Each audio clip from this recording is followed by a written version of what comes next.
What's up, guys? Welcome back to the channel. It's your boy Dominic Rich, and in today's video I'll be doing a preview for the Group C match between Denmark and Tunisia. So sit back, relax, and enjoy. This game will be played on Tuesday, November the 22nd at the Al Ryan Stadium. Denmark and Tunisia were drawn in Group C with the holders France and the boys from down under, Australia. And this is actually the battle of two of the world's biggest sleeper teams. Let's first talk about how each team qualified for the 2022 World Cup. The Danish Dynamites qualified with an almost perfect record when they topped their European qualifiers group ahead of Scotland, Israel, and Austria. As for Tunisia, they topped their CAF World Cup qualifying second round group and defeated World Cup hopefuls Mali a 0-0 on aggregate across two legs in the third round. These guys just know how to get the job done. When Kasper Hjulmand took over the Danish job from Age Hairada, I for one didn't expect him to do this well. But a fairy tale run to Euro 2020 semis was all we needed to be convinced. Qualifying for their sixth World Cup, their golden generation of players made the quarterfinal of the 1998 World Cup, and this current crop have shown that they are more than capable of surpassing that feat. The Eagles of Carthage are currently coached by Jalil Kadri, who took over from Monday Kabaya during AFCON 2021. Could he continue his honeymoon phase at the World Cup and help his team advance to the knockout phase on their sixth try? With holders France in the group and a whole lot of talk about the champions curse, Tunisia could be that team that caused a few upsets at Qatar 2022.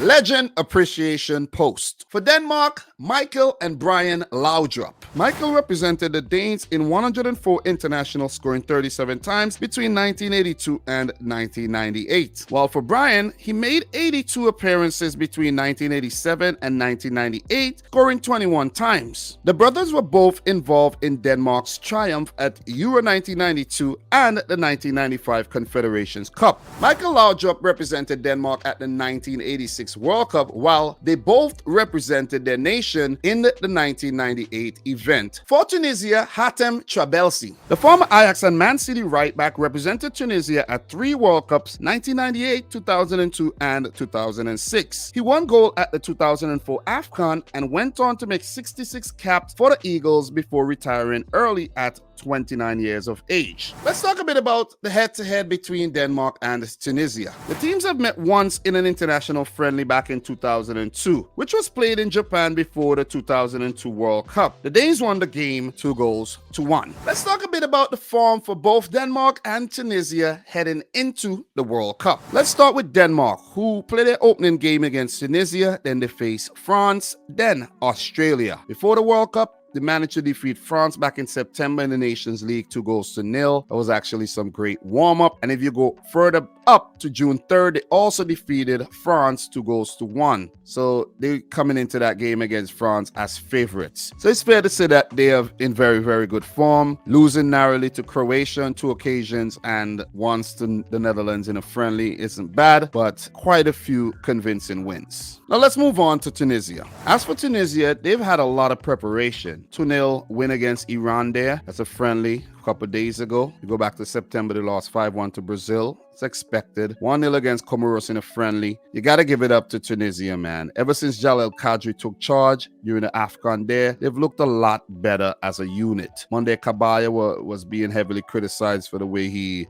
did things with the team. And since Jalil Kadri came in, it's been a turnaround. Look at their defensive record there. Clean sheet against Iran, Comoros, Japan, Chile, Botswana, Equatorial Guinea, against Mali there, against Nigeria. So it's ridiculous, man. They had a few blips there.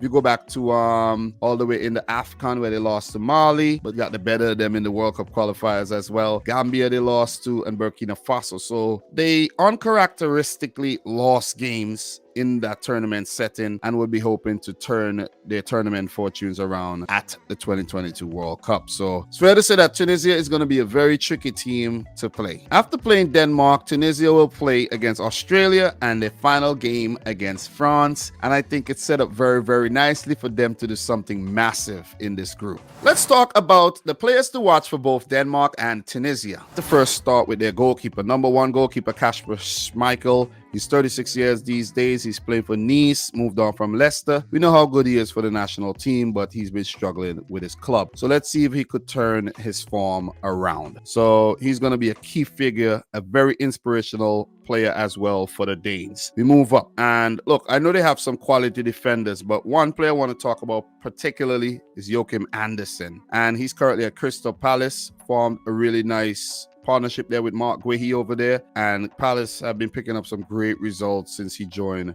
the team permanently. So Joachim Andersen, definitely, who might he partner up with? Maybe Andreas Christensen, Simon Kjær, maybe a three-prong backline there for the Danes, and he is a key member of that setup. Look, we talk about the back line, we got to talk about the wing backs. Look, they have great stock. They have guys like Voss, Rasmus Christensen's been having a great season. But look, Joachim Mæhle and Jens Steiger Larsen, I think, would be the two best options, man, for right and left back. We know how good Mæhle has been, and Steiger Larsen could be equally as good. So those are my three defenders to watch there for the Danes. Let's move into the midfield, man. Look. They're stacked up in the midfield, I have to say. I could have mentioned any one of these like midfielders, the more box-to-box types, right? Like Christian Norgard, Thomas Delaney, even Matthias Jensen. But I have to mention, of course, Pierre-Emile Højbjerg. And he's been getting into the goal-scoring act a lot these days for Spurs. Only 27 still. And he's playing at some very, very high levels this season. And he's going to be a key man in the midfield for the Danes. He runs tirelessly. He's listed here as a midfield anchor. And, he is definitely a player to watch. Look, we move on. And, of course, man, you can't talk about a midfielder without talking about Christian Eriksen. He's their talismanic player, could make things happen. But what's good about the Danes is that their run to the Euro semifinals was actually without Christian Eriksen. So that just shows how good this team is. So we move up, and there's two more players I want to talk about. Jesper Lindstrøm. He's been doing really, really well so far this season, and he is definitely a player to watch. He's been at Frankfurt. Frankfurt got through to round of 16 of the Champions League after winning the Europa League, and he's been like a breakout star for them, and he could be the same for the Danes. And the last man that I want to actually talk about is, of course, Mikkel Damsgaard, man. He is also a talismanic player, but he has not been having a lot of minutes for Brentford, but he's still settling into that unit. There's actually 3 Brentford players in this team. I might be missing 1 or 2, but I know for sure there's Norgard, Jensen, and Damsgaard in this team. Is there any more Brentford players around here? Let me just look around really quick there. Let me just, pardon me, guys, but yes, no. That's a Leeds United man right there. But yeah, so I'm telling you, man, look, the Danes stacked up. But these are my players to watch for Denmark. Let's talk about Tunisia. And the players that I chose to go with are the more experienced names, right? But let's start with this young player right here. And let's scroll down a bit. I'm not really talking about any of these defenders. I don't know them too well. I know Ali Malul. He's been there for some time. But look, the player I want to talk about, Hannibal Mejbri. This player has a lot of potential. He's a Man United player on loan at Birmingham City, listed as a bright spark. He's a pressing machine, very, very physical, and I think he could help this Tunisian team in many, many ways. Look, we have to go into the more experienced players, right? And I like to talk about the triple S of this Tunisian team. Ferjani Sassi, right, is the first one I want to talk about. He was there at the last World Cup. He's 30 these days, but was a little younger back then, but he's listed as a pass master. Quality player, plays in Qatar for Al Duhail. Look, another S that we have to talk about, Elias Skiri, currently at Cologne in the German Bundesliga, midfield engine, right? He was there the last time around, still only 27. And the last one we have to talk about is, of course, we got to move up here, is Naeem Slitty. So you got Sassi, Skiri, and Slitty. Slitty listed as a dribbling demon, very talismanic player for the Tunisian team as well. And if they are to do well in this group, these 3 S's are going to have to come very, very good. They're going to have to be super for Tunisia. Look, there's more. There are more players that we have to talk about. Of course, you can't talk about these players, key players, without mentioning Wabi Kazri. When it comes to the goal scoring burden, he actually carries it. And he's at Montpellier these days, was at Saint-Etienne for quite a while, if I'm not mistaken. But he's been struggling at the club level for some time there with his clubs. So Wabi Kazri definitely has an eye for goal. Yusuf M. Sakni, unfortunately, he missed the last World Cup, but he's back. And he's listed as the MVP, and he is definitely one of their talismanic players, and I'm happy to see him here at the World Cup ready to do his thing for Tunisia. Look, a few wildcard picks, right? Saifeddine Jaziri, and for him, he's been doing a lot of big things for Zamalek. He's 29 years old. He's helped his team won a few titles, did well in the CAF Champions League as well. So if he gets his opportunities, I believe he could shine. And last but not least, man, we got to scroll up a bit more. And there's one more player, Isa Laidouni of Ferencvaros. Guys, Ferencvaros actually topped their Europa League group, and Isa Laidouni have been doing well for them in Champions League qualifying, local league, and of course in the Europa League. So this is yet another player that could come good for Tunisia. There's a few other good players, but this is just my opinion. You let me know some of the players to watch in the comment section down below. We move. Fun facts. Let's start with Denmark. None of Denmark's 30 World Cup goals have come from outside the box. They're the only side to have scored that many goals at the World Cup without netting one from long range. As for Tunisia, the Eagles became the first African nation to win a match at the World Cup when they defeated Mexico 3-1 at the 1978 World Cup. Egypt, Morocco, and Zaire failed to win any games prior. Let's get into my prediction for Denmark versus Tunisia. And don't forget to share yours in the comment section down below. This group is going to be a very, very interesting group where I'm predicting Denmark to top the group and go through to the round of 16. And I'm not predicting Tunisia to get out, like they have never got out their group before. But could this be their time, right? Because the holders France are in the group. They could fall victim to the champions curse. They've already lost Benzema and a few other players through injury. There's no Pogba, there's no N'Golo Kante. And I think all the stars are just lining up for France to get knocked out. And with the history between Tunisia and France, Tunisia was a French colony. They still speak a lot of French there. I think French is actually the local language, if I'm not mistaken. They could be the ones to actually dismiss France.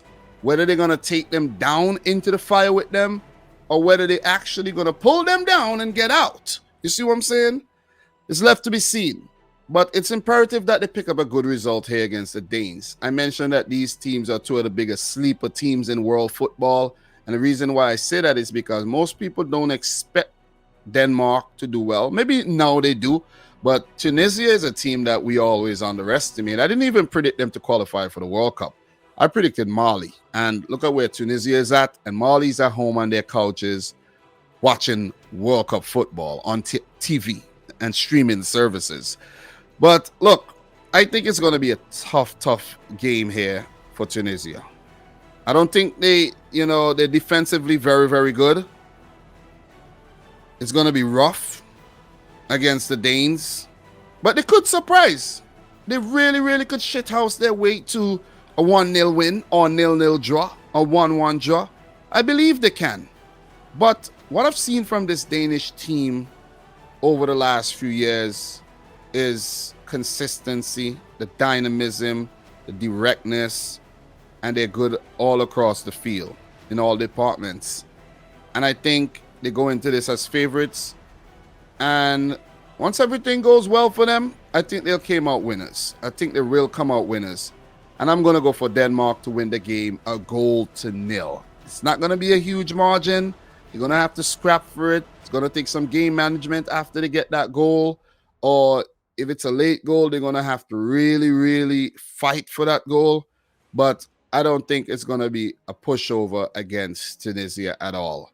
If Tunisia manages to go on to win this game, I would enjoy the result too. It would be a great upset. And, I know the Tunisian fans would go wild. But as of now, I'm going to go for Denmark to win 1-0. So I just think they're the far more superior unit with quality all across the field. Tunisia, they're going to have to put out a defensive clinic and also be clinical in their final third of the field for them to get a result here. So I'm going to go for Casper Hillman's men to win the game, a goal to nil. Guys, share your prediction in the comment section down below. So guys, for question of the day, do you think we will see Lionel Messi and Cristiano Ronaldo or one of these players at the 48 team World Cup in 2026? For me, maybe Messi, or maybe we will see a 40-plus-year-old Cristiano Ronaldo at the World Cup then. Who knows? So there you have it, my preview for the game between Denmark and Tunisia in Group C of the 2022 World Cup. Guys, make sure you subscribe to the channel if you're new. Like the video if you haven't yet done so. Let me know all your thoughts down below. Let me know if you think I missed any major talking points. Go check out all the other awesome World Cup content on the channel. We have just started, okay? I should say, let me rephrase. We have just begun, all right? There's a lot more to come. So from your boy, Dominic Rich, thanks again for watching this one. And until next time, peace out. Rich, score huddle. Peace. Yeah, baby, it's World Cup time. It's World Cup time, man. But yeah, I gotta go to the emergency room. I got World Cup fever right about now. So I'll talk to you guys after I get back. Peace.